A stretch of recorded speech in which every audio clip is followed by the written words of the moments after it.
Graça e paz, meu irmão, minha irmã, quero cumprimentar a todos na graça e na paz do nosso Senhor Jesus Cristo. Vamos dar início ao nosso culto, a nossa escola dominical, perdão, que você esteja preparado aí.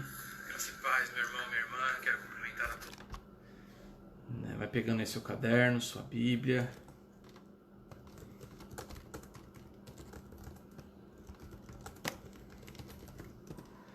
Só transmitindo aqui rapidamente para os grupos da igreja.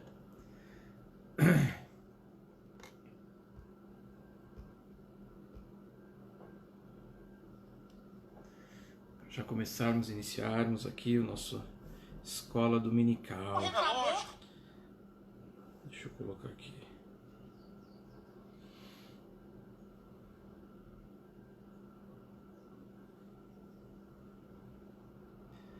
Sejam todos bem-vindos. Estou só passando aqui nos grupos da igreja para que a gente consiga já ter a escola dominical.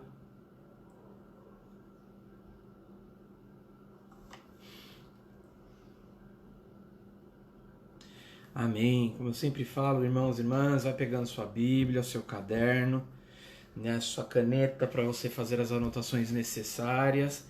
E vai abrindo já sua Bíblia aí no livro de 1 Coríntios, capítulo 14.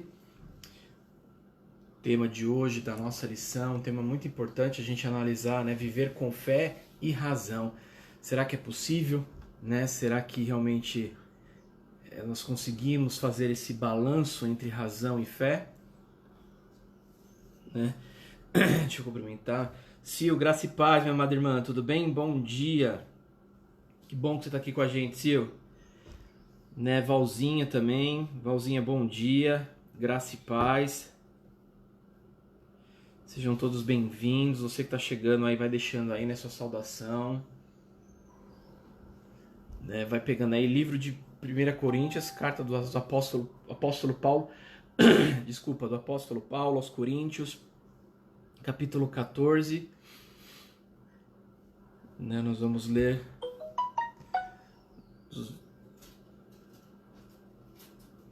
aqui do versículo 12 até o versículo 25, do 12 ao 25.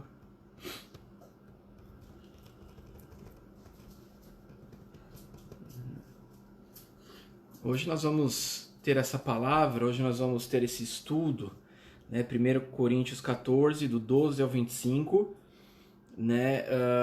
baseado, vamos usar bastante, meus irmãos e minhas irmãs, o sermão de Wesley, número 70, se você tiver interesse, você pode ir lá no site da Igreja Metodista, acho que é igrejametodista.org.br, e lá a Igreja Metodista disponibiliza todos os sermões de Wesley escritos, Esse que nós vamos estudar um pouquinho está lá no sermão 70, sermão de número 70, tem como título, que Wesley coloca aqui, o caso da razão imparcialmente considerada, E nós vamos ver que interessante isso, refletirmos um pouquinho, segundo, o que o Wesley ali nos diz, Graça e paz, Pedrão. Bom dia, meu irmão. Bom estar vocês aqui. Que bom. Vamos começar, meu irmão. Quero orar com você. Feche os teus olhos aí onde você estiver, em nome de Jesus, Pai. Nós te rendemos graça, Senhor, por este tempo. Nós queremos te agradecer, Senhor, Pai amado, pela noite que tivemos, ó Pai amado. Nós te agradecemos, Senhor, Pai amado, porque o Senhor é o nosso sustento. O Senhor, Pai amado, é o nosso socorro, Pai, no dia da angústia, Pai amado, no tempo de aflição, Pai amado, Tu és o nosso bálsamo, Senhor, e nós te glorificamos, ó Pai. Assim, Pai amado, como mais uma vez, ó Pai, nós pedimos, Senhor, que Tu sejas o nosso sustento, Pai, nesse tempo, Deus. Um tempo, Pai amado, em que nos solidarizamos, Pai, com a Sil, com o Pedro, Pai amado, com o Augusto, Pai amado, nós queremos pedir, Espírito Santo de Deus, Pai, como temos feito em todas as nossas programações, orando para consolar e fortalecer esta família que nós amamos tanto, Pai. Senhor, compete a nós agora, Senhor, estudarmos a Tua palavra e que, em nome de Jesus, devido à minha limitação, Senhor, pouco eu posso acrescentar. Por isso pedimos, como diz Tiago, Senhor, sem duvidar que o Senhor é capaz de nos derramar agora a sabedoria que vem dos céus, ó Pai. Sabedoria esta, Pai amado, que pode gerar em nós uma mudança, uma transformação de enxergar e de viver a vida através da Tua palavra, Pai. Por isso, Senhor, sem demora, Tu és a razão de estarmos aqui, Pai amado, Tu és a razão do nosso estudo. E se não quiseres, se não Te revelares, ó Pai amado, não vamos conseguir, Pai, alcançar o nosso objetivo. Por isso, Senhor, tenha graça e misericórdia do Teu povo. Nós queremos Te conhecer mais, nós queremos ser transformados, nós queremos, ó Pai, viver a plena realidade, Pai amado, daquilo que nos está reservado, Deus, de conhecê-lo, Pai amado, como Tu verdadeiramente és, Senhor. Em nome de Jesus Cristo nós Te pedimos e agradecemos. Amém, amém e amém. Glória a Deus, meus irmãos. 1 Coríntios, capítulo 14, nós vamos ler do versículo 12, né, até o versículo 25. Amém? Até o versículo, acho que eu pulei um versículo aqui, igreja, deixa eu ver, peraí. Eu pulei. É do 12 ao 25, tá certo. 1 Coríntios, do 12 ao 25. Vamos ler comigo, igreja? Onde você estiver aí, pega a sua Bíblia aí, leia comigo. 1 Coríntios 14, versículo 12. Assim também vocês, visto que desejam dons espirituais, procurem progredir para a edificação da igreja. Por isso, quem fala em línguas, ore para que as possa interpretar. Porque se eu orar em línguas, o meu espírito de fato ora, mas a minha mente fica infrutífera. Né? Se você, é importante você até se puder gravar isso, riscar aí, né, na tua Bíblia essa parte, né, esse texto, porque isso é fundamental para a compreensão onde o apóstolo Paulo quer conduzir a igreja de Coríntios e consequentemente a nós, tá bom? Então esse versículo é fundamental. Assim também vocês, visto que desejam dons espirituais, procurem progredir para a edificação da igreja. Por isso, quem fala em línguas, ore para que as possa interpretar. Porque se eu orar em línguas, o meu espírito de fato ora, mas a minha mente fica infrutífera. Que farei então? Vou orar com o espírito, mas também vou orar com a mente. Vou cantar com o espírito, mas também vou cantar com a mente. Se você louvar apenas em espírito, como não instruído poderá dizer o amém? Depois da oração de agradecimento que você fez? Porque ele não entende o que você diz. A sua oração de agradecimento pode ser muito boa, mas o outro não é edificado. Dou graças a Deus porque falo em línguas mais do que todos vocês. Contudo, na igreja prefiro falar 5 palavras com o meu entendimento para instruir os outros do que falar 10.000 palavras, né, em línguas. Irmãos, não sejam meninos no entendimento. Quanto à maldade, sim, sejam crianças. Mas quanto ao entendimento, sejam pessoas maduras. Porque na lei está escrito: falarei a este povo por meio de homens de outras línguas, e por meio de lábios de outros povos, e nem assim me ouvirão, diz o Senhor. Um adendo aí, tá, meu irmão? Se você quiser marcar esse texto que o apóstolo Paulo cita, tá no livro lá de Isaías, Isaías capítulo 28, versículo 11, tá? Esse texto aí que ele cita, ele está citando Isaías. Depois continua comigo lá no versículo 22. Né? Portanto, as línguas constituem um sinal não para os que creem, mas para os que não creem. A profecia, no entanto, não é para os que não creem, e sim para os que creem. Assim, se toda a igreja se reunir no mesmo lugar e todos se puserem a falar em línguas, no caso de entrarem pessoas não instruídas ou não crentes, será que não vão dizer que vocês estão loucos? Porém, se todos profetizarem e entrar ali um não crente ou um não instruído, ele será convencido por todos e julgado por todos. Os segredos que eles têm no coração se tornarão manifestos, e assim, prostrando-se com o rosto em terra, adorará a Deus, testemunhando que Deus está de fato no meio de vocês. Amém? Esse é um texto, é um tema muito próprio para o dia de hoje, né, meus irmãos? Hoje nós estamos celebrando na Igreja Metodista 138 anos, posso estar errado alguns anos aí, né, de escola dominical, meu irmão. E é com muita alegria que nós vamos trazer esse texto, né, essa aula de hoje, porque fala muito sobre o que é a escola dominical. né? Eu tenho dito que a escola dominical é a escola que nos ensina, né, a viver a vida cristã, né, a olhar para as Escrituras e colocar em prática aquilo que nós temos estudado, né? Então, assim, eu costumo dizer que cada um tem a sua importância, né? A importância do culto é fundamental para louvarmos a Deus, e Deus, pela sua graça e misericórdia, fala conosco. Mas a escola dominical é o momento que nós temos realmente de colocar a nossa vida, né, à luz das Escrituras e dizer assim, poxa, eu preciso, né, eu tenho que mudar algo, porque assim diz as Escrituras, é um tempo melhor, de maior ensino, né, que nós temos para a nossa vida. Por isso, né, hoje é um dia muito especial e nós queremos tratar sobre isso que tem incomodado, né, em especial a vida de muitos pastores. Não posso dizer que sou só eu, né? Quando nós temos, e certa vez eu disse isso, né, para a liderança da igreja, que muitas igrejas têm sido edificadas sobre os dons, né, e não sobre o entendimento. E isso é uma crítica que eu faço, porque assim, o dom, né, ele é para edificação do corpo de Cristo presente. Mas a igreja não pode estar alicerçada sobre os dons, a igreja deve estar alicerçada sobre a palavra de Deus, né? Sobre aquilo que a palavra de Deus nos revela. E a partir daí, nós termos a consciência, usarmos a razão para pôr em prática aquilo que ela nos diz, né? Então é importante a gente ter essa dimensão. Se eu pudesse fazer uma pergunta para você hoje, meu irmão e minha irmã, eu diria assim para vocês, diante desse texto que nós lemos, 1 Coríntios capítulo 14, eu estou vendo que está chegando muita gente aí, tá? 1 Coríntios 14, do versículo 12 até o 25. Eu queria perguntar o seguinte para você. O que acontece quando uma pessoa racional despreza a fé? O que acontece? O que você acha que acontece quando uma pessoa... Vou tentar simplificar. O que acontece com uma pessoa que ela só anda pela razão, né, pela sua forma de pensar, ao invés da fé? O que você acha que pode acontecer? O que pode gerar nela? Se você puder aí escrever para mim, meu irmão, escreve aí o que você acha que acontece com a pessoa, né, que tende a andar somente pela fé, pela razão, desculpa, e abandonar a fé. O que você acha que acontece com ela? Tá?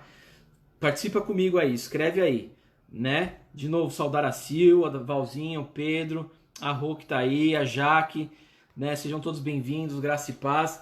Participa comigo aí, tá? O seu Hernani. O que você acha que acontece com uma pessoa que ignora a fé e vive apenas pela razão? Como é que você enxerga essa pessoa? O que essa pessoa pode... o que pode acontecer com a vida dessa pessoa, tá? Vou deixar uma outra pergunta para você escrever aqui enquanto a gente entra nesse estudo também, tá bom? O que acontece, ao mesmo tempo, com uma pessoa que despreza a razão e vive somente pela fé? Né? O que acontece com a pessoa que despreza a razão e vive somente pela fé? Então eu estou fazendo aqui um paralelo com as duas coisas, né? Uma que despreza a fé e vive só pela razão, né? E a outra que vive só pela fé, uma que vive só pela razão e despreza a fé, e a outra que vive só pela razão, pela fé e despreza a razão. Ó, já tem aqui, a Sil já colocou, ó, 1 hora desanima, perfeito, perfeito. Né? Se a gente vive só pela razão e despreza a fé, né, Sil? A gente acaba de uma hora para outra desanimando. Perfeito. Né? O que você acha aí, meu irmão? Nesse paralelo aí que eu estou, né, dessa introdução do que o apóstolo Paulo está nos dizendo aí. Vai escrevendo aí o que você acha aí. Eu vou lendo conforme os comentários vão chegando. A paz, Sr. Hernani, seja bem-vindo. Né? Irmãos, na vida cristã, nós podemos encontrar caminhos, né, para a convivência, né, entre a fé e a razão, né, visando sempre a glória de Deus e o cumprimento da missão. Né, existe aqui um conceito, né, existe aqui muitas vezes até teologias que vão priorizar um ou outro. Né? Em especial hoje no tempo que nós vivemos, né, certas denominações têm preservado tão e somente a questão da fé e desprezado a razão. Né?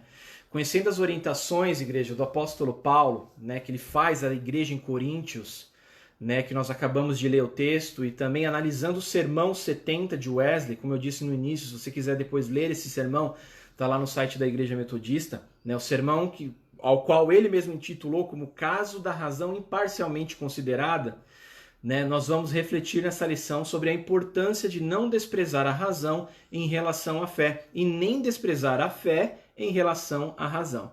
Vamos ver que o que o apóstolo Paulo aqui está nos querendo levar a entender é de que um pode sim andar com o outro, né, sem confrontar, sem que haja uma perda, né, para nenhum dos dois lados, né? Seu Hernani, tem que orar pela esta pessoa. Eu não entendi muito bem, seu Hernani. Se o senhor puder depois complementar, fica melhor. Assim, é preciso ter equilíbrio. Deus nos deu razão para, através da fé, tenhamos uma vida cristã inteligente e equilibrada. Perfeita. Não dá spoiler não, Sil. Dá spoiler não. Mas perfeito, é isso aí. Né? Paulo estabeleceu, para vocês terem uma ideia, aquele contexto que a gente sempre dá aqui para vocês entenderem mais as escrituras. Né? Paulo estabeleceu a igreja de Coríntio, gente, por volta do ano 50, 51 depois de Cristo, ou seja, depois de uns 20 anos, um pouco menos, né, da ascensão de Cristo, né, da vida da onde Cristo morreu e ressuscitou. Né? Depois de quase 20 anos, o apóstolo Paulo funda a igreja ali em Coríntios, naquilo que nós chamamos da sua segunda viagem missionária. Né? Teve a primeira, onde ele rodou diversos lugares, e no segundo lugar ele para ali em Coríntios, né, que fica ali na Grécia Antiga. Né? E olha que interessante, o texto vai nos dizer, né, se você procurar lá em Atos dos Apóstolos 17, o texto vai nos dizer que ele permaneceu ali em Coríntios durante 18 meses, irmãos. 1 ano e meio o apóstolo Paulo esteve com aquela igreja, né, alicerçando, ali construindo, né, aquela igreja. Você pode falar, pastor, então essas cartas elas foram escritas, né, quando o apóstolo Paulo estava lá? Não, justamente nós falamos que são cartas do apóstolo Paulo aos Coríntios, porque assim, ele estruturou a igreja, ele formou a igreja, e quando ele saiu de lá, né, começou a degringolar as coisas. Então chegava notícia para eles dizendo, olha, os coríntios estão tendo problema lá de moralidade sexual. Aí o apóstolo Paulo vem e escreve, irmãos, como outrora antes disse pessoalmente a vocês, né, não deveis andar mais como o mundo. E aí ele mandava aquela carta e enviava para os coríntios, né, para eles que recebessem ali como se eles estivessem pessoalmente, né. Então foi no ano 50 e 51, o apóstolo Paulo permanece lá por volta de 18 meses, né, naquela região ali.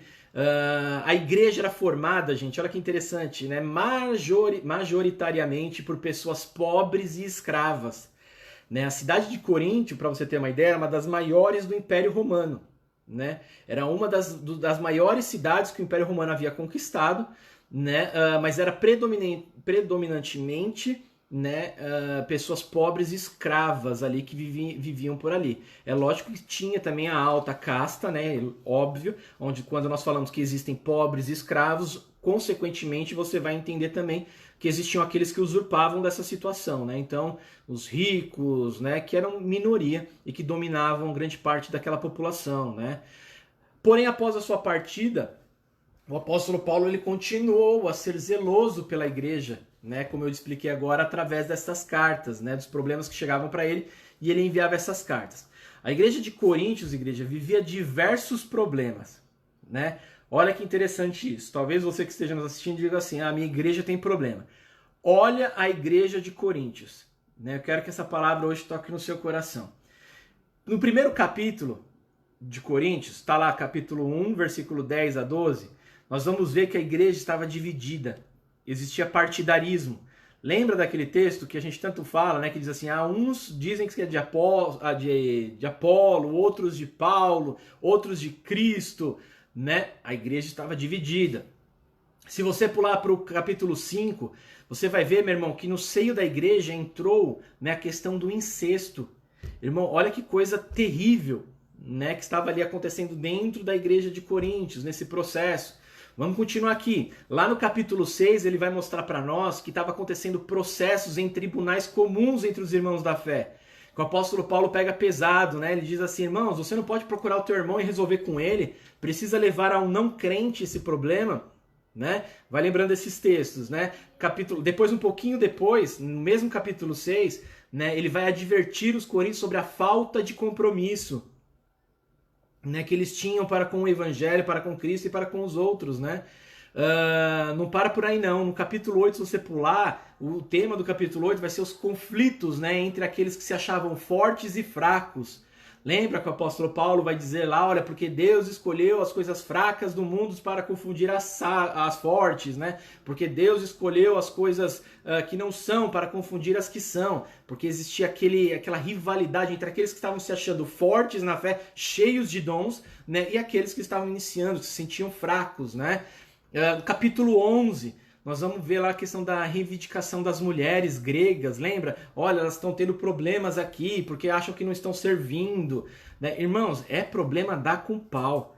Né? Depois a gente fala assim, não, a igreja primitiva é a igreja ideal. E era, irmãos, e era mesmo, é aquela nosso ideal. Né? Mas até na igreja ideal existe problemas, né? Como nós ministramos no domingo passado. Se você não viu a pregação do domingo passado, volta lá que a gente falou muito sobre isso. Né? E mesmo assim...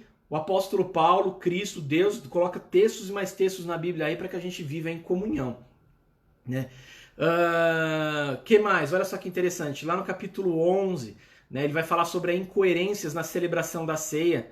Lembra que ele critica o povo falando assim, olha, vocês estão vindo só para beber, né, ou então só para comer. Né? Então que não seja assim que você coma na tua casa, que você beba na tua casa, né? Lá no capítulo 15, para quase terminar então o 1 Coríntios, né? Ele vai falar sobre a dúvida que o povo de Corinto estava tendo em relação à ressurreição dos mortos, né? O apóstolo Paulo vai dizer assim, irmãos, se nós não cremos na ressurreição dos mortos, então em vão é nossa fé, né? Porque nós não podemos crer então que Cristo ressuscitou. Né? Então olha que interessante isso, e quantos problemas são gerados ali, né, no seio daquela igreja, e o apóstolo Paulo ele vai confrontar cada uma delas, né? Aparentemente, igreja, independente de todos esses problemas, presta atenção nisso, junto a todos esses problemas, aparentemente era uma igreja que possuía muitos dons. Era uma igreja que mesmo assim, diante de tantos problemas, tinha dons. Você está entendendo? Por isso que quando o pastor fala que uma igreja não pode ser, né, ter o seu alicerce sobre os dons, porque esse tipo de situação que o apóstolo Paulo se viu tendo que combater, era porque assim, eu tenho dom, né, e eu exerço então aquilo que eu bem entendo na igreja, porque eu tenho dom. Né, faço o que eu quiser, penso do jeito que eu quiser e ajo do jeito que eu quiser na igreja. Né? Por isso, irmãos e irmãs, a igreja ela tem que ser edificada sobre a palavra de Deus e sobre o caráter cristão. Né? Cristo quer tratar o nosso caráter. O dom é dado de graça, o dom é derramado sobre nós como o Espírito desejar a todos, né? Sem exceção. Então, assim, o que mais prevalece na vida, e se a gente ler o livro de Coríntios inteiro, você vai perceber que o apóstolo Paulo vai falar a importância do caráter santo dos irmãos, né, superiores à questão dos dons, tá bom? Então, igreja, olha o tanto de problema que tinha, mas aparentemente era uma igreja que possuía muitos dons, né? Mas faziam pouco uso da razão e do discernimento, né, no uso deles. O que atrapalhava aquilo que o apóstolo Paulo vai dizer que era a edificação, né, do corpo de Cristo. Os dons espirituais, igreja, deveriam ser utilizados com sabedoria para promover a edificação, que é essa a finalidade dela. Não é para se mostrar, não é para salinar, não, é para edificar o corpo. Para isso, falar em outras línguas deveria vir acompanhado da interpretação. Você pode ler lá 1 Coríntios 14, 13. 1 Coríntios 14, 13, está o texto lá. Paulo orienta a orar com o Espírito, mas também orar com a mente. Nós acabamos de ler isso aqui, versículos 14 e 15, visando a edificação da igreja como um todo. Em outras palavras, igreja, aquela igreja de Coríntios precisava aprender a viver, né, a razão com a fé, com a expressão da sua fé. Combinar os dois num misto necessário para que eles conseguissem atingir, né, uma vida cristã sábia e abençoada. Né? O apóstolo prefere a edificação da igreja à exposição de seus próprios dons e de sua espiritualidade. Olha que forte isso, meu irmão. Você que diz assim, eu não concordo. Olha o que o apóstolo Paulo vai dizer para nós. Dou graças a Deus porque falo em línguas mais do que todos vocês. Contudo, na igreja, eu prefiro falar 5 palavras com o meu entendimento para instruir os outros do que falar 10.000 palavras em línguas onde ninguém entenderá o que eu vou falar. Forte isso, né? Tá lá no versículos 18 e 19. Né? O apóstolo Paulo desejava que os cristãos e cristãs da igreja de Corinto entendessem a relação entre a fé e a razão, para que por meio dessa compreensão eles pudessem crescer não só nas experiências espirituais, mas também no entendimento. E termina a parte que nós lemos lá no versículo 25, ele dizendo assim: irmãos, não sejam meninos no entendimento. Quanto à maldade, sim, sejam meninos, né? Sejam crianças, mas quanto ao entendimento, sejam pessoas maduras. Sejam pessoas maduras. Amém? Você está entendendo? Está compreendendo aí onde o apóstolo Paulo quer nos levar? Deixa eu ler aqui alguns comentários. A Sil escreveu aqui: é preciso ter equilíbrio. Deus nos deu razão para... Ah, já li esse, né, Sil? Verdade. A paz de Jesus não adquire sabedoria. Amém, dona Léo? Para a resposta 1, o Ninho colocou assim, ó: a pessoa vive crítica. Exatamente, né? Não conhece, não consegue acessar a misericórdia nem a graça, né, Ninho? E na resposta 2, que nós colocamos, a pessoa vive otimista. Otimista em que sentido, Ninho? Tenta descrever um pouquinho mais. Né? A pergunta que eu fiz, meu irmão, para você participar conosco é o seguinte, né? Na primeira hipótese, como que vive uma pessoa que só vive pela razão sem a fé? Né? E a pergunta 2 é: como que a pessoa vive, né, só com a fé, sem a razão? Como é que você acha que é o estilo de vida dessa pessoa aí, né? Que você consegue compreender aí, né? Porque a 2, Ninho, eu não entendo, eu posso não estar entendendo direito, tá? Completa aí, nos ajude aí também, tá, gente? A gente está aqui na Escola Dominical para você participar mesmo. Né? Então a pessoa que vive só pela fé, né, e não com a razão, ela vive otimista? É isso? Deixa eu ver se eu entendi. Vamos continuar enquanto o Ninho vai escrevendo aí. Você também escreve como é que você acha, tá? Irmãos, em nossos dias, né, existem pessoas com boas intenções que valorizam a fé sem levar muito em conta o uso da razão. Por isso acabam enveredando, né, pelo caminho do escândalo e do fanatismo. Você já deve ter visto isso. E este é o grande perigo. Né? Ajudando um pouco mais nessas duas perguntas que eu fiz para você, esse é o grande perigo de andar com um ou com outro, né? Abandonando um e abandonando o outro. Quando a pessoa ela tende a viver uma vida só racional, né? Eu concordo plenamente com a Silvia, né? Ela não só perde o desânimo, como ela também vira uma pessoa extremamente sem fé. Né? Porque se a gente for estudar, pega algumas escolas dominicais atrás que nós falamos sobre a questão da fé, né?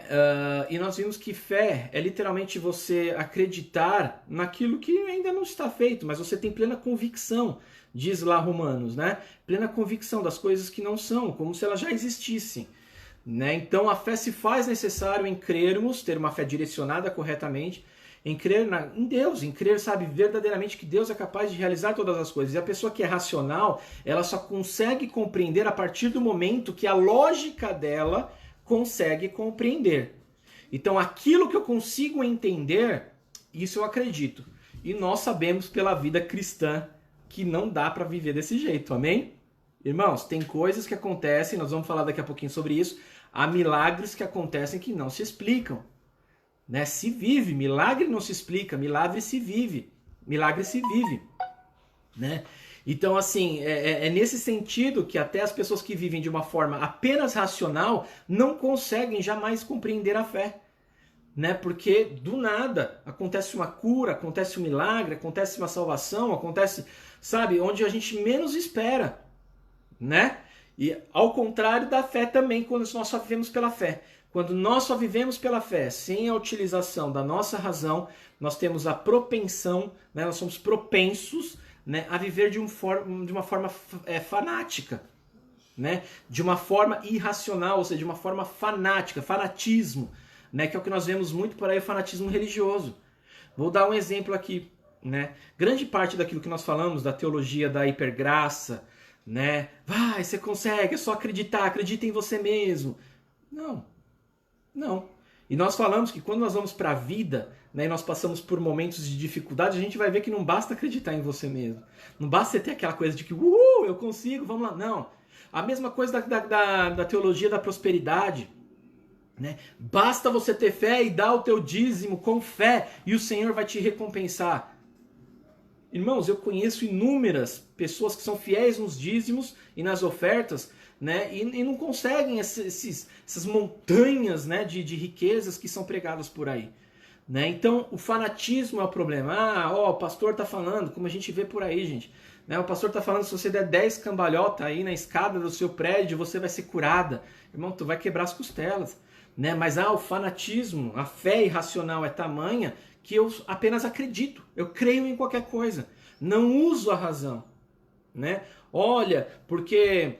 Aliás, olha que coisa interessante. Não foi isso que o próprio diabo tentou fazer com Jesus quando ele disse assim para ele, né? Olha, se você se jogar daqui, dará ordens aos teus anjos, né? Tipo, ele não vai deixar você cair dessa montanha, Jesus. Né? Jesus se jogou, meu irmão, para provar e tentar a Deus. Jesus é o autor e o consumador da nossa fé, meus irmãos. Né? Eu até creio que se ele fizesse isso realmente, né, aconteceu alguma coisa, mas ele não foi, meu irmão. Ele foi de uma forma, não vou fazer isso que você está pedindo, diabo. Né? Quem é você para tentar me ensinar alguma coisa, né? Então, assim, temos que ter cuidado. E o equilíbrio de uma vida abundante, como nós temos trabalhado nessa série aqui de estudos da Escola Dominical, nos leva a ter uma questão de uma fé e de uma racionalidade que as duas, caminhando junto, nos levam a práticas de uma vida abundante. Tá bom? Por isso eu vou repetir aqui, ó. Em nossos dias existem pessoas com boas intenções, né, que valorizam a fé sem levar muito em conta o uso da razão. Por isso elas acabam, né, enveredando, né, pelo caminho do escândalo e do fanatismo. O culto passa a apoiar-se apenas na emoção e a razão santificada é ignorada. Existe um estudo, para vocês terem uma ideia, né? Não sei se tem algum músico aí agora que pode me ajudar. Eu não vou lembrar, mas assim, que se você, por exemplo, colocar as luzes baixas, escuras, e você tocar num tom especial, eu não sei qual que é agora, irmãos, depois você pode procurar na internet que isso é verdade. Né? Aquilo leva a pessoa a uma emoção, né? Toca na emoção da pessoa. E grande parte dos cultos que nós vemos, né, não estou generalizando, existem cultos sérios, né, existem muita gente séria aí, né, mas grande parte dessas pessoas que às vezes não têm a palavra para serem ministradas, né, e querem apenas levar a emoção das pessoas, elas vão trabalhar nesse mesmo sentido, de tocar a tua emoção, de prender você não pelo que a palavra de Deus diz, mas pela emoção. Quer um exemplo? Certa vez eu frequentei uma igreja, vou dar um testemunho pessoal meu. Era uma igreja que ficava aqui na Anchieta, né? Eu saí da igreja metodista, nos meus 5 anos que eu fiquei fora da igreja metodista. Eu saí da igreja metodista e frequentei uma igreja que se chamava Rio de Vida, ficava aqui no comecinho da Anchieta. Pastor Sérgio. Irmãos, não tinha um culto que terminasse, né, sem nos levar às lágrimas. E não pela beleza da exposição da palavra, e não pela beleza, sabe, da pregação da palavra, pelo toque do Espírito Santo, que pode acontecer sim, e nos levar à emoção, não. Mas nós éramos conduzidos a chorar.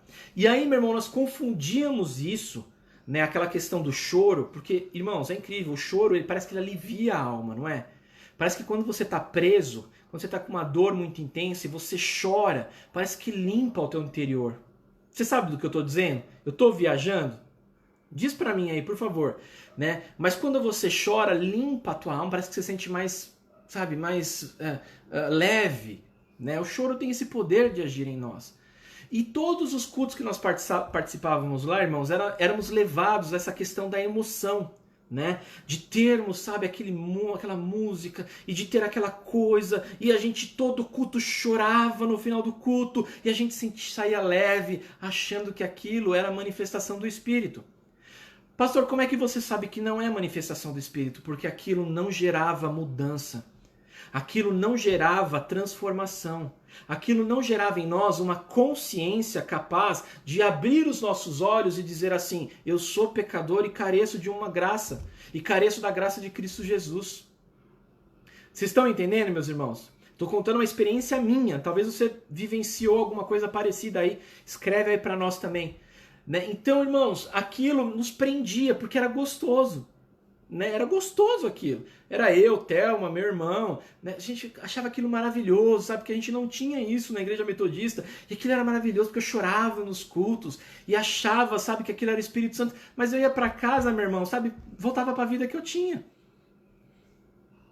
Voltava para casa, depois, sabe, saía, e depois, sabe, aprontava, sabe, depois, sabe, a minha vida de pecado não continuava nada, não refletia, não tinha capacidade de refletir porque não tinha mensagem, tinha só emoção, né? Porém, começou a me incomodar justamente, não estou dizendo que a igreja metodista é a única seta, longe disso, tá? Estou falando da minha história pessoal. Porém, a igreja metodista sempre preza por essa questão do ensino bíblico. E algumas coisas começou a me incomodar depois de um tempo. Irmãos, e demorou um tempinho sim, viu? Demorou um tempinho sim. Começou a me incomodar, porque eu comecei a não ver mudança em mim, muito pelo contrário. Aquele choro já não estava mais satisfazendo, eu queria mais. Sabe, começou a despertar em mim e dizer assim, poxa, mas tem que ter alguma coisa a mais do que isso. Tem que ter algo a mais do que apenas essa emoção que eu estou sentindo. Tem que haver mudança, sabe? Tem que ter comportamento diferente, né? Pela base que eu tinha dos estudos lá da igreja metodista, lá quando eu era criança, quando eu era adolescente. Né? Foi quando eu percebi, meu irmão, esse tipo, né, de dominação fanático, né, religiosa, né, através da emoção. Né? Esse é o cuidado que nós devemos ter. Né? O culto passa a apoiar-se apenas na emoção e a razão santificada é ignorada. Esse é o grande problema e o cuidado que nós devemos ter. Né? Eu digo assim que a emoção não necessariamente nos leva a Cristo. Cristo sim pode nos levar à emoção, mas nós temos que ter esse discernimento, né? Se realmente não estamos sendo presos apenas pela emoção, por aquele sentimento gostosinho que acontece no culto, ou se realmente Deus está presente, moldando, mudando, quebrando, né, aquilo que precisa ser quebrado em nossas vidas. Da mesma forma, existem pessoas cristãs que ficam presas no extremo da razão. Né? Elas deixam o caminho da fé, da esperança e do amor e navegam por um mar de frustrações. Né? Que é o que a Silvia colocou lá, né, Sil? Você colocou exatamente sobre isso. E navegam por um mar de frustrações quando elas deixam a fé e vivam apenas pela razão. Não conseguem responder com a fé às muitas indagações da razão. Né? Na época de John Wesley, fundador do movimento metodista na Inglaterra, a situação, igreja, não era muito diferente. Né? Deixa eu ver. Tem uma pergunta aqui. Deixa eu ler aqui rapidinho, irmãos. Vamos fazer a pausa para ler os comentários aqui, como a gente sempre faz, né? Ah, o Ninho respondeu. Legal. A pessoa só para ela. A outra divide com a outra pessoa que tem. Amém? O Ninho, na segunda, no sentido de ser otimista ao extremo, fazer as coisas sem pensar, agir com imprudência. Contudo, a razão entra na vida com fé para o equilíbrio, ou seja, uma fé consciente. Ah, legal, Ninho. Perfeito, irmãozão. Perfeito. É isso aí. Marcos, bom dia. Deus abençoe, meu irmão. Depois você assistir também, fica tranquilo. Pastor, se esse choro não era de Deus, era do diabo? Não era não, dona Léo. Mas assim, era questão de emocionalismo. Nós ficamos refém dessa emoção. Entendeu? Não era o diabo. Né? Como também não era Deus. Né? Simplesmente éramos refém da emoção. Tudo era levado, todo o clima era criado, o culto era voltado apenas para tocar na emoção humana, né? Então não era Deus, mas também não era o diabo, era apenas uma prisão da qual nós éramos confinados, né? Para tocar a emoção, né? Então, e aí tem grande parte do cuidado que nós temos que ter. Lembra como João Batista nos ensina a pregar o evangelho? Arrependei-vos, porque é chegado o reino dos céus.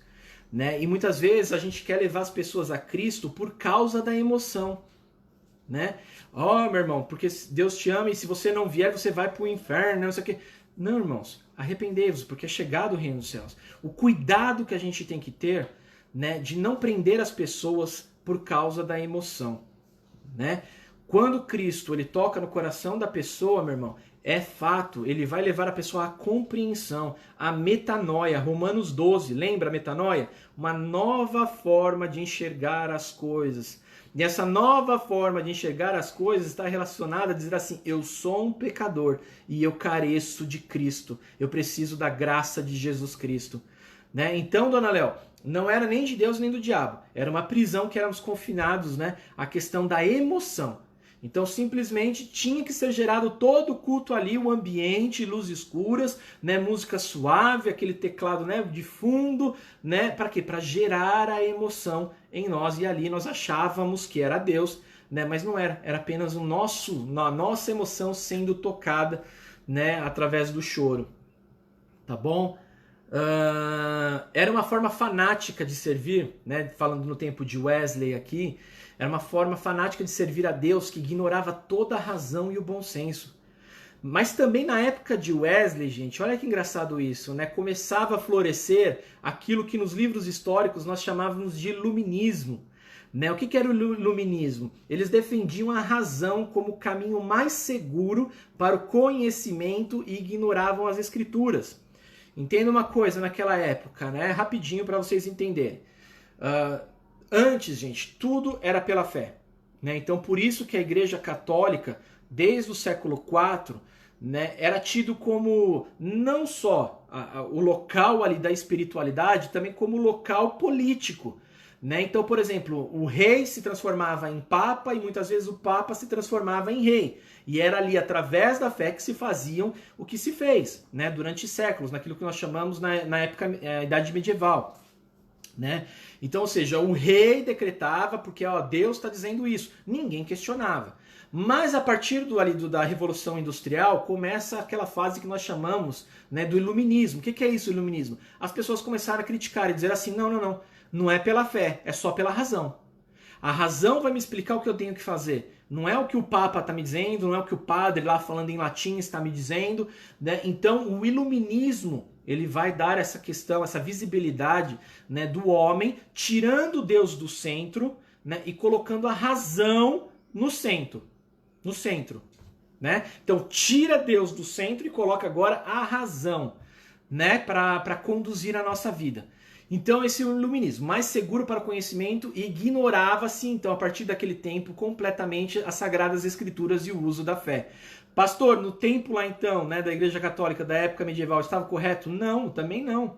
Né? Por isso que nós cremos, meu irmão e minha irmã, que o movimento da Reforma Protestante é um levantar de Deus. É como aconteceu também durante muitos tempos na Bíblia. Né? Deus vai seguindo, Deus vai dando misericórdia, Deus vai dando graça. Chega uma hora que ele fala assim, chega cara, vocês não estão mais. E aí vinha, sabe, matava o povo, levantava, sabe, os filhos do povo, dizendo assim, olha, agora vocês vão me obedecer. Sabe, são intervenções de Deus na história do homem, né, que nós cremos que Deus vem para restaurar, né, o seu culto, que Deus vem para restaurar a sua forma de agir, porque, de fato, irmãos, está nos livros históricos.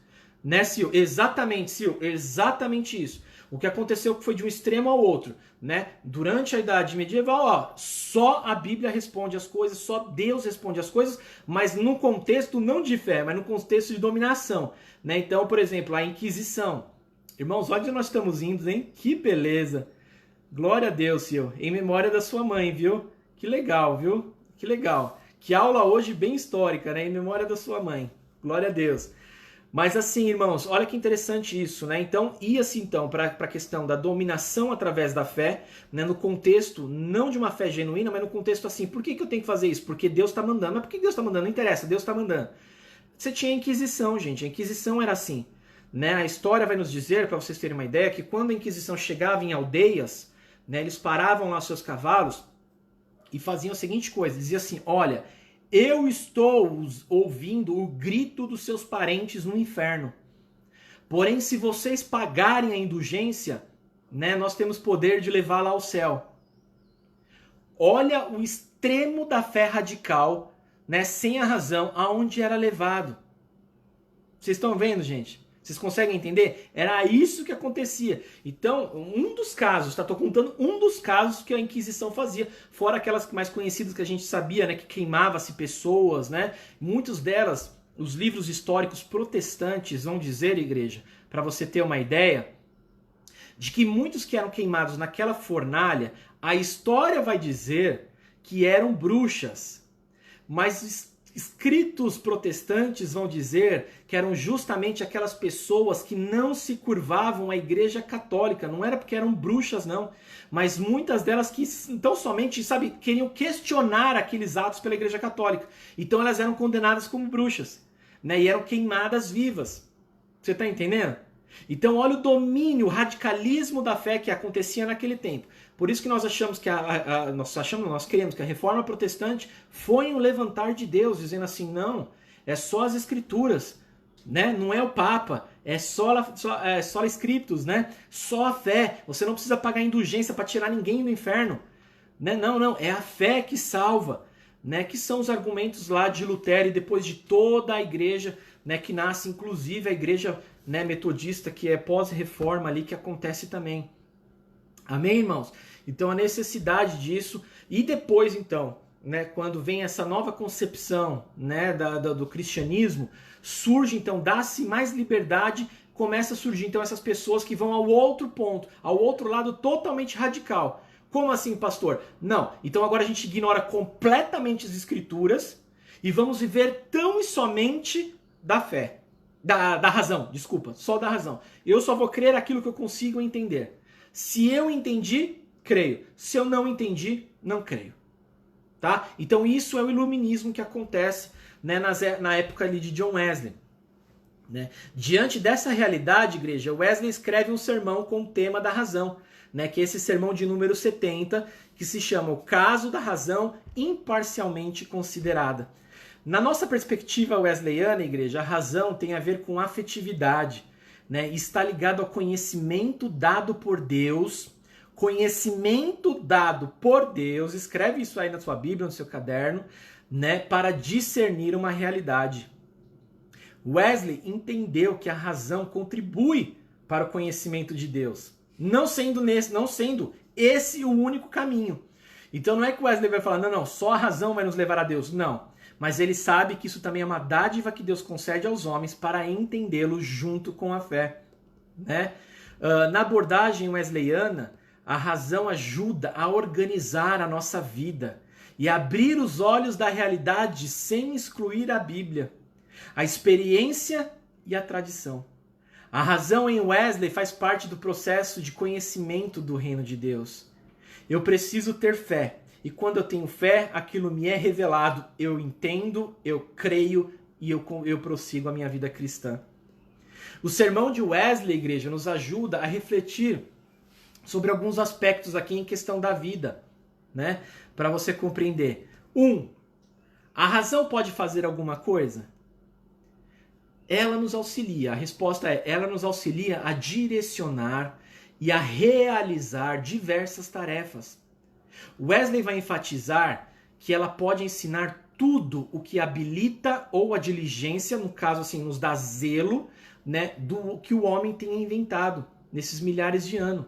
Nenhum homem pensante pode duvidar que a razão presta um serviço considerável a todas as coisas relativas ao mundo presente. Quer uma coisa?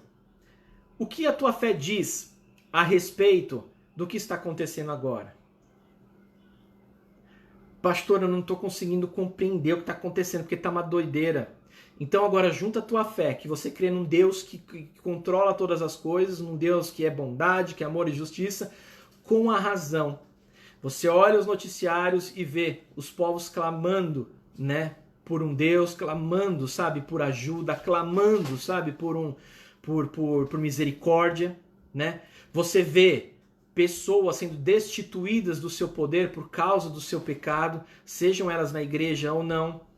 A razão, então, junto com a fé, vai dizer, Deus é Deus de todas as coisas, Deus está no controle de todas as coisas, e a razão vai dizer assim, eu entendo que Deus está agindo nesse mundo. Eu entendo que Deus não é um Deus estático, que está parado como uma estátua, não. Ele está agindo no nosso mundo. Amém? Glória a Deus. Pegou isso aí? Dá um amém aí, se você crê nisso aí. Vou tomar uma aguinha enquanto você diz aí, você está entendendo, se você pegou essa aí, tá?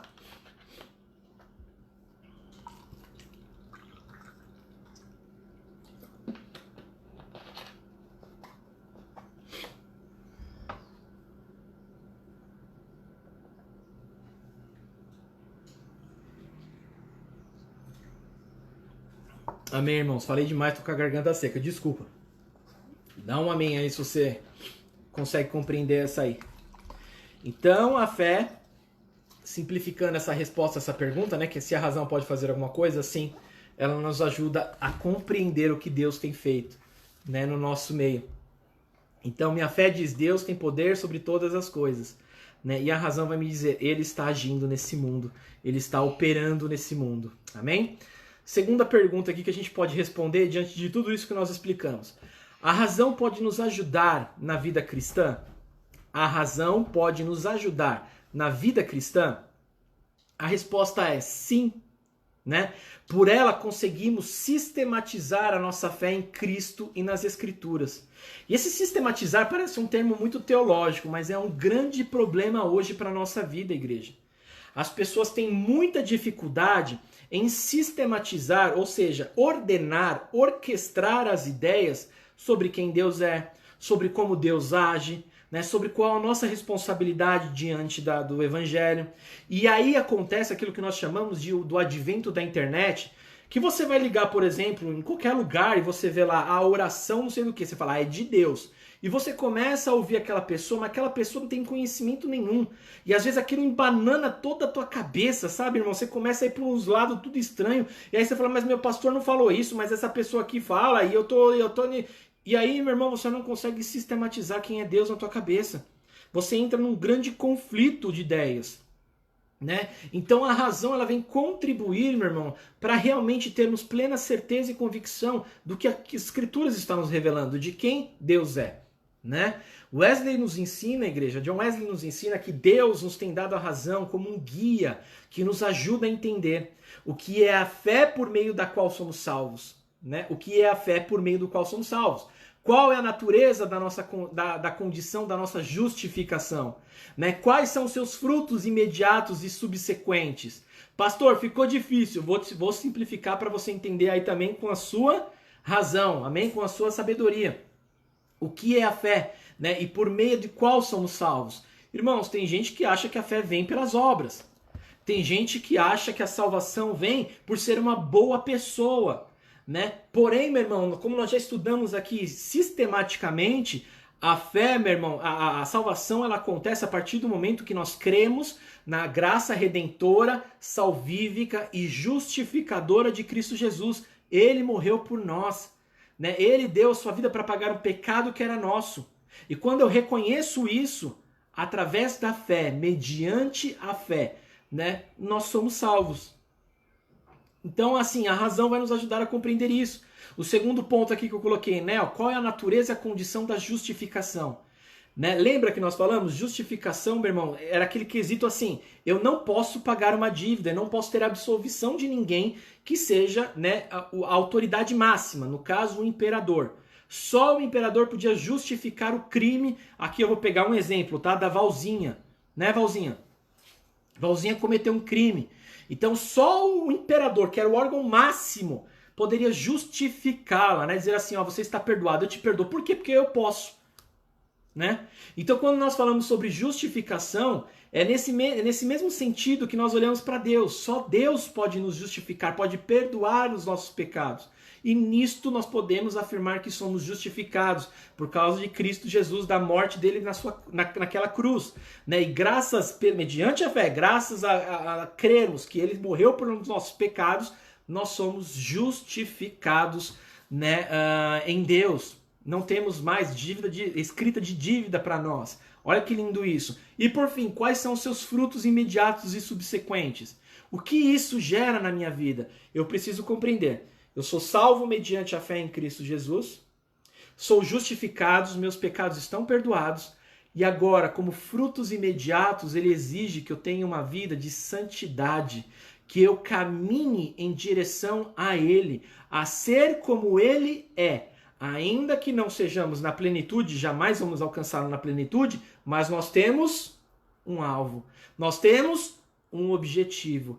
Ah, pastor, como é que você sabe disso?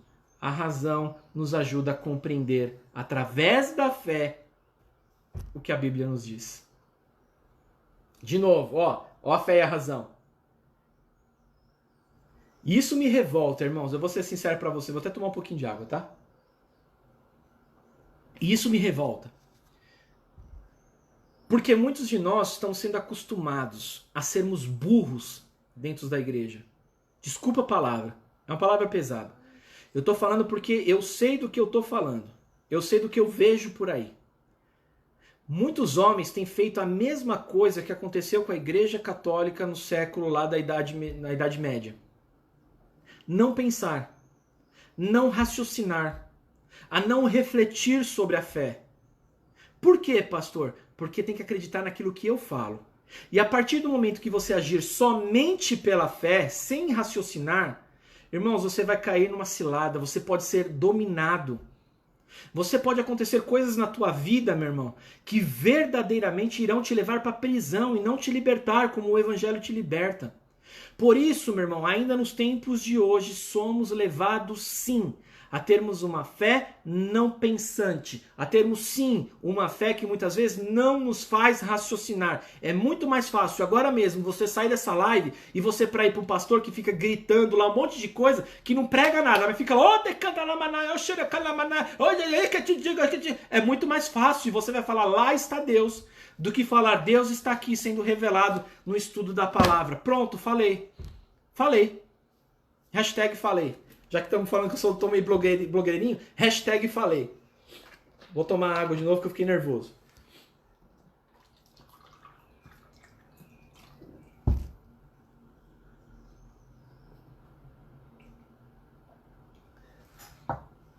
É muito mais fácil. Entendeu? Por quê? Porque eu não preciso pensar. A gente acha que hoje, né? Hoje está cheio de gente aí na internet, é tudo de Deus. Irmãos, olha para a palavra. No tempo deles já tinham pessoas que estavam difamando o evangelho.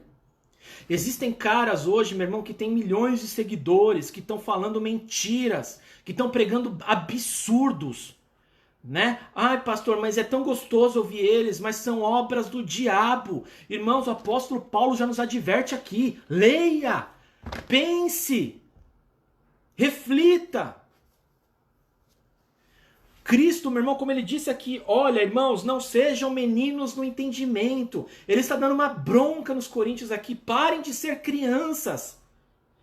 Né? Na maldade, sim. Na maldade pode ser criança, não seja mal. Porém, sejam maduros no entendimento. Irmãos, desde o tempo de Jesus Cristo acontecia isso. A gente vai achar que agora, só porque está no YouTube, é de Deus. O camaradinho esses dias aí, meu irmão, milhares de seguidores, falou. Se vocês quiserem, eu posto o link para vocês assistirem. Que essa aqui não é a palavra de Deus. Sabe por quê? Porque tem uma hora que fala que Deus mata as pessoas, na outra fala que Deus quer salvar. Que falta de compreensão. O cara não para nem um minuto para entender. E vai lá você ver, meu irmão, tem muito mais gente assistindo ele do que aqui. Muito mais. Porque é mais fácil ser burro. É mais fácil, sabe, dar uma de burro, de ignorante. Entendeu? Irmãos, saiba que para termos essa liberdade, quando nós falamos de reforma protestante, homens e mulheres perderam a sua vida para que chegassem até nós. Para que fôssemos verdadeiramente livres por essa palavra. E aí agora temos trocado essa palavra por um youtuberzinho aí de porcaria falando besteira. Ah, mas ele tá... Ai, pastor, mas olha o fundo, a igreja dele é preta. Ah, pastor, nada contra a igreja preta. Nossa, tem uma parede lá preta também. Mas olha, o sonzinho lá é gostoso, pastor. Tá igual eu fiquei, meu irmão, preso por sentimentalismo. E os caras vão te levar porque tem uma ótima oratória. Você acha que eles vão colocar um gago? Nada contra os gagos, mas você acha que vai ter um gago lá falando besteira pra você? Não, o cara tem uma oratória melhor do que a minha. E que se você não tiver firmado aqui, vai te levar pro inferno. Vou tomar mais água. Põe açúcar aqui na minha água, aqui, por favor.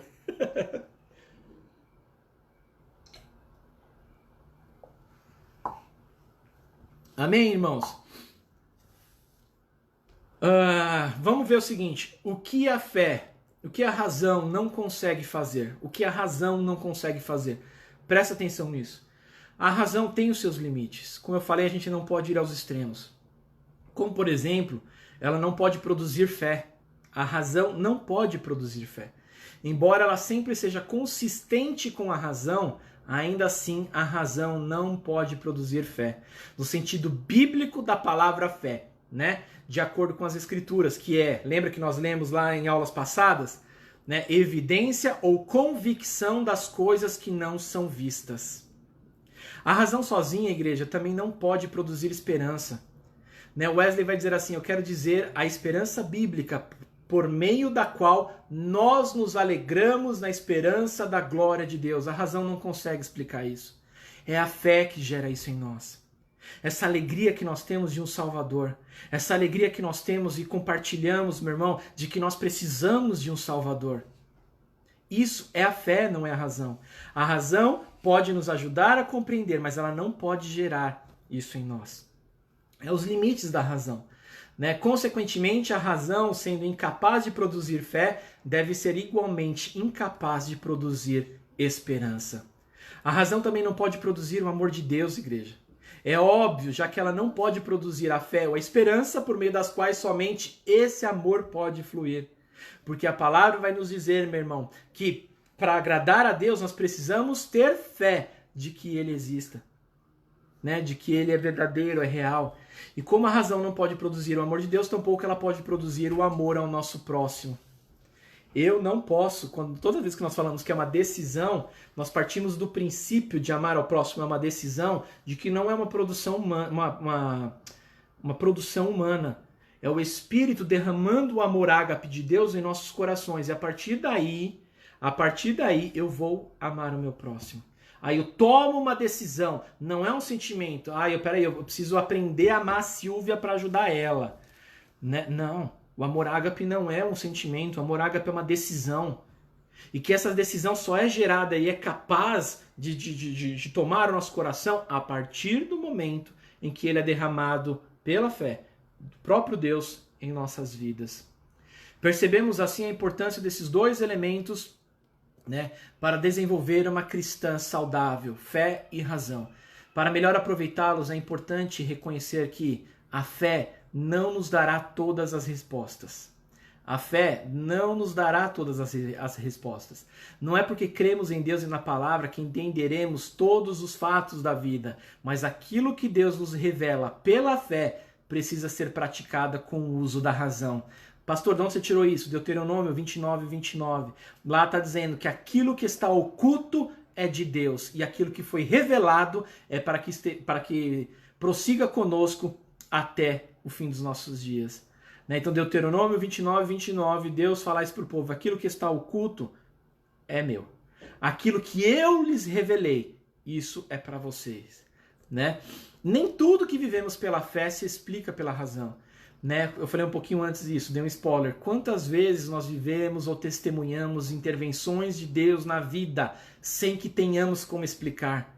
Você é prova disso, eu tenho certeza que você em algum momento da sua vida, da sua família, daqueles que te cercam, você experimentou, vivenciou o milagre, aonde a razão não pode compreender, aonde a razão não consegue explicar, porque é fé.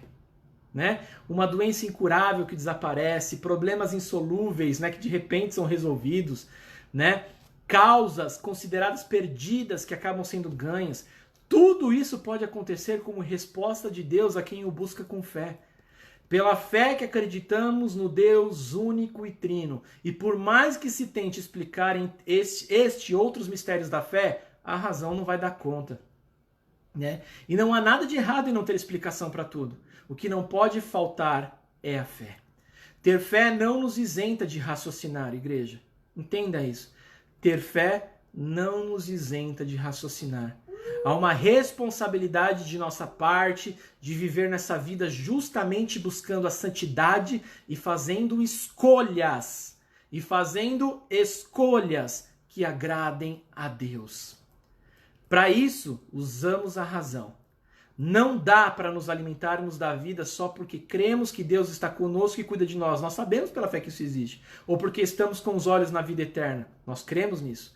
Viver hoje com fé e razão, dependendo de Deus para conduzir as ambas, tanto a razão quanto a fé, é sabedoria vinda de Deus. Isso é sabedoria vindo de Deus.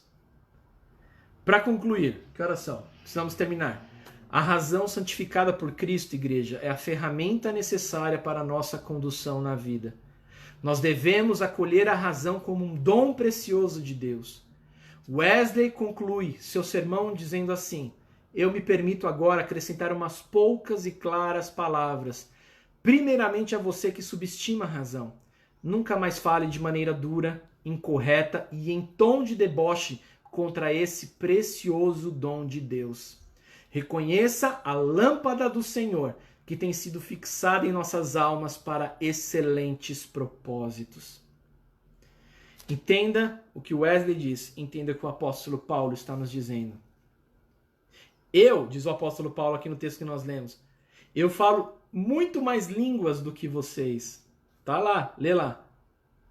Porém, eu prefiro falar 5 palavras que vocês compreendam para que sejam edificados, do que falar 10.000 palavras aonde ninguém entenderá o que eu estou dizendo. Paulo está negando o dom das línguas? Paulo está negando a fé? De jeito nenhum. Ele está dizendo que com a razão, junto com a fé, nós podemos alcançar uma vida abundante, uma fé saudável, entendendo o agir de Deus e crendo que Ele está agindo em nosso mundo. Amém? Amém? Deixa eu ler se tem algum comentário aí. Se você tiver algum comentário, manda para mim aí em nome de Jesus Cristo. Alguma pergunta, alguma dúvida, né? E isso é importante, meu irmão, para os nossos tempos, né? Porque nós vivemos tempos onde, de novo, né, o dom tem sido mais valorizado, né, do que a razão e a fé, essa combinação dos dois. Né? Eu digo de novo, com experiência vivenciadas, né? Às vezes você vai em algum culto, meu irmão, 5 minutos de palavra e 10, 20, 30 minutos de gente falando em línguas, de gente orando em línguas, né? E você não entende nada. E é engraçado que o apóstolo Paulo ele vai nos dizer isso, né? As línguas constituem um sinal não para os que creem, porque eles não entendem nada, né? Mas para os que não creem. Não para os que creem, desculpa, mas para os que não creem. O que o apóstolo Paulo está nos querendo dizer? Quem ouvir lá fora vai dizer assim, oxe, isso aí é sobrenatural, isso aí eu preciso entender um pouquinho mais. Mas para quem crê, não vai fazer diferença nenhuma, porque eu não estou entendendo nada do que você está dizendo. Né? É muito interessante esse texto para você se aprofundar, para você refletir sobre ele com fé e razão. Amém, meus irmãos? Acho que não tem, deixa eu ver se tem algum comentário. A Valzinha colocou aqui, Deuteronômio 22, 29, perfeito. Ter fé não nos isenta da razão, perfeito. Eu experimentei o agir de Deus desde sexta-feira, amém, seu. Somos testemunha, viu? Somos testemunha, graças a Deus. Amém. Quero orar por você, meu irmão, antes de nos despedirmos, lembrando, às 4 horas da tarde tem escola dominical. E eu quero louvar a Deus, em especial a você, meu irmão, que participa da escola dominical. Né? Tenha isso como prioridade na tua vida. Tenha isso como prioridade a participação na escola dominical. Pastor, tem alguma coisa que eu não entendi? Reveja esse vídeo. Pastor, eu continuo não entendendo. Mande perguntas. Seja no meu particular, sabe, aí no Facebook, né? A gente recebe essa pergunta. Né? Irmão, a palavra nos liberta. A palavra não nos aprisiona. Por isso, em nome de Jesus Cristo, que a razão e a fé, juntas, andando lado a lado, nos conduzam ao pleno entendimento de quem é o Filho de Deus. Amém? Glória a Deus. E eu louvo a Deus pela Escola Dominical. Hoje a Escola Dominical celebra, né, a sua existência aqui no Brasil, a Escola Dominical Metodista. Né? Eu falei, eu preciso ver direitinho, irmãos, eu me confundo sempre com as datas. Acho que são 138 anos, né, de Escola Dominical. E isso para nós é motivo de muita alegria. Eu tenho certeza que hoje você foi edificado. Eu fui, você foi? Isso é a Escola Dominical. O tempo de nos aprofundarmos nas Escrituras, de conversarmos, de falarmos o que a gente pensa, né, e de termos as explicações da Escritura. Né? Então, valorize a escola dominical. Né? Como eu disse, meu irmão, eu quero dizer, infelizmente, tem muitas igrejas que estão acabando com a escola dominical. Né? Porque não está tendo frequência, porque as pessoas não vão, entendeu? Como eu disse, porque é mais fácil ter uma fé burra. Né? É mais fácil acreditar somente no que estão falando do que, sabe, eu ser instruído na palavra. Né? Valorize a escola dominical. 16 horas, você tem um adolescente aí na sua casa, meu irmão, entre em contato conosco, nós temos aula para eles também, tá bom? E eu espero cada um de vocês às 18 horas para prestarmos um culto racional ao nosso Deus, de muita fé, mas também sabendo exatamente o que nós estamos fazendo e para quem nós estamos fazendo, porque nós o conhecemos mediante a fé que nos foi revelada. Pai, em nome de Jesus Cristo, Senhor, nós te agradecemos. Em especial, Senhor, eu te agradeço, Pai amado, porque eu me lembrei da fase, Pai, onde eu fui preso, Senhor, onde eu fiquei preso durante muito tempo pela emoção. Sem, Pai amado, ter a razão e a fé andando lado a lado, uma cooperando com a outra. Vivemos um tempo, Senhor, onde muitos têm pregado, Senhor, que elas são inimigas, que elas, ó Pai amado, não podem caminhar juntas, ó Pai. Isso, Senhor, numa clara tentativa, Senhor, de dominação, Senhor, dos teus filhos, ó Pai. Isso numa clara evidência, Pai amado, de pessoas que têm, Pai amado, prazer, Pai, de conduzi-las para onde elas querem e não para onde o Senhor quer nos levar. Senhor, em nome de Jesus, como nós falamos aqui, nós cremos que o Senhor está agindo neste tempo. Pela fé, sabemos que o Senhor não perdeu o controle de todas as coisas. Muito pelo contrário. O Senhor está no controle de todas as coisas. E temos visto, Senhor, através da fé que temos em Ti, Senhor, o Teu agir nesta terra. Temos glorificado ao Senhor, ó Pai amado, porque o Senhor tem derrubado palcos, ó Pai, para construir verdadeiros púlpitos. Nós precisamos de Ti, Senhor. Nós precisamos a cada dia compreender, Pai amado, como é o Teu mandamento, de que amemos ao Senhor, Pai amado, com todas as nossas forças, com tudo aquilo que nós temos, com todo o nosso entendimento. E sabemos, ó Pai, que esse entendimento não vem simplesmente pela razão humana. Ela tem que estar alicerçada também na fé, para que o Senhor nos revele, Pai amado, quem o Senhor é e qual é o Teu propósito. Eu oro, Senhor, agradecendo, Pai amado, pela Igreja Metodista, Senhor. E esses 138 anos, ó Pai amado, dessa prática da escola dominical. Que tem sido um tempo, Senhor, de despertamento na vida das pessoas. Tem sido um tempo, Pai amado, de abrir os olhos, Pai amado, de tirar as escamas dos olhos, ó Pai. De levar-nos, ó Deus, a uma prática espiritual sadia, Senhor. Pai, em nome de Jesus. Como nós ministramos aqui também, Pai, nós pedimos que a escola dominical continue, Senhor, em evidência contra toda intenção do diabo, Senhor, de tentar destruí-la, Senhor. Porque sabemos, ó Deus, que o diabo vem, Senhor, para nos confundir. Como nós ministramos domingo passado, ele não cria nada. Ele vem para nos confundir, ó Pai. Confundir, Pai, no sentido de que nós não precisamos crescer no entendimento da Tua palavra. De nos confundir, Senhor, achando que nós não precisamos, ó Pai amado, da escola dominical. Que o culto somente está bom. Desperta o Teu povo, Senhor. Desfaz, ó Pai amado, as armadilhas do diabo. Quebra, Senhor, Pai amado, esse laço, Senhor, que tem prendido tantos e tantos irmãos, ó Pai. Liberta-os, ó Pai amado, de uma fé irracional, Senhor, que tem servido de morte.